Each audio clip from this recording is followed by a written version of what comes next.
Ano ang magagandang negosyo ngayong 2024, Coach? Kahit anong negosyo, maganda naman. Ang importante, handa ka bang maging negosyante?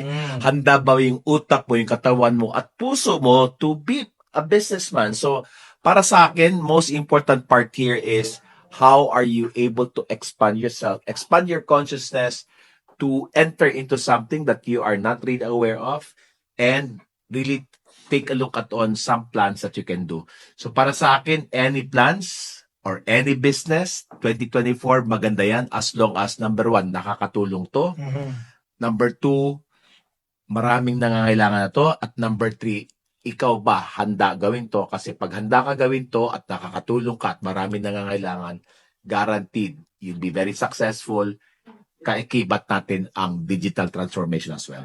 Yeah, so madami yan. As long as nakakatulong ka, nakakatulong ang produkto or serbisyo mo, simulan mo na yung negosyo na yan.